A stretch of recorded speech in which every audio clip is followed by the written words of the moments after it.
Mohammed Alyahya. He is a senior fellow with Hudson Institute, and he's also a fellow at the Belfer Center's Middle East Initiative at the Harvard Kennedy School. So good to see you. So I wonder, in your view, why was that, absolutely, why was that photo op of the fist bump and the meeting with the Crown Prince so important inside Saudi Arabia? Well, because the past couple of years, I think, saw a lot of tumult in terms of the relationship between the United States and Saudi Arabia. Many young people in the country, hundreds of thousands, in fact, went to school in the United States. They spent their formative years in the United States, and they look back on those memories in a very warm way. Over the past 3 years, the relationship has probably been at its lowest, despite other episodes where strain has occurred. And that photo, I think, marked the beginning of a reset in relations and a turning of a page of sorts. Do you think it was planned on the part of Saudi Arabia, that they were hoping a moment like this could be created and resonate the way it did? I don't know, frankly. I mean, I saw the video. It didn't seem planned. It seemed, very quick and haphazard. All right. President Biden, he framed his decision to meet with the Crown Prince as a decision about the future. He says, I wasn't here to meet with, the Crown Prince. I'm here to meet with the GCC. Is the brutal murder of Khashoggi, in your view, now going to fade? I mean, globally, and particularly for the family of Khashoggi, they want accountability coming from Saudi Arabia. But does that moment, the fist bump, this kind of meeting, summit, does it now diminish the importance of Saudi Arabia claiming responsibility, being held accountable for the murder of Khashoggi? Right. I think people in the United States and perhaps elsewhere in the world, in Europe, for example, underestimate the extent to which people in Saudi Arabia were outraged by the murder of Jamal Khashoggi. This isn't something that is commonplace in Saudi Arabia. It's not part of Saudi tradition. It's something that really took the country by storm. People were shocked by it, and it had a very, a powerful impact on people inside the country. The trials that occurred happened at a relatively quick rate.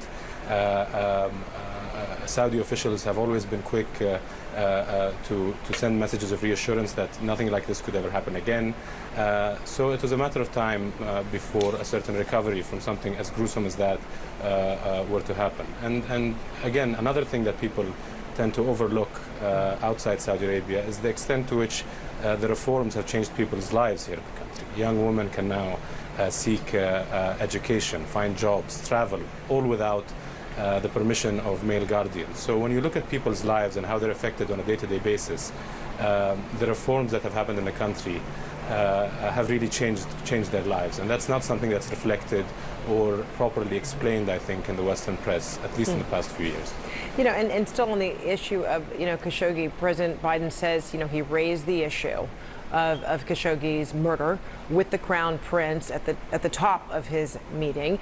You spoke with an official present at that meeting, and what was the interpretation from them? So yes, at the beginning of the meeting, this was mentioned. From the official that I spoke to, the Crown Prince informed President Biden that there was a full trial that was prosecuted, and the people that were held accountable, their sentences have been implemented. But then they moved on to discuss,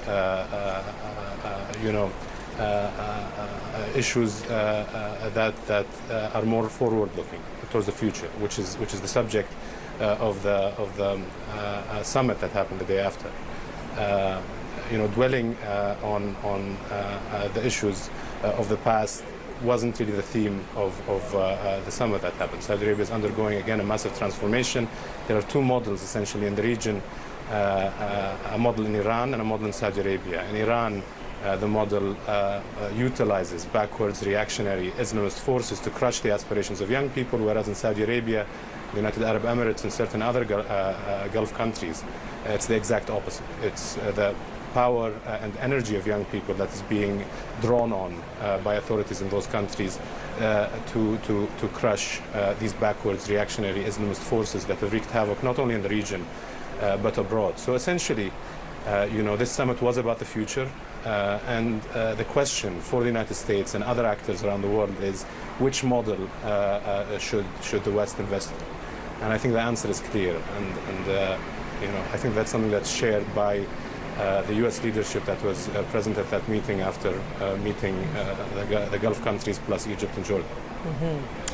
Mohammed Alyahya, thank you so much. Appreciate you joining us.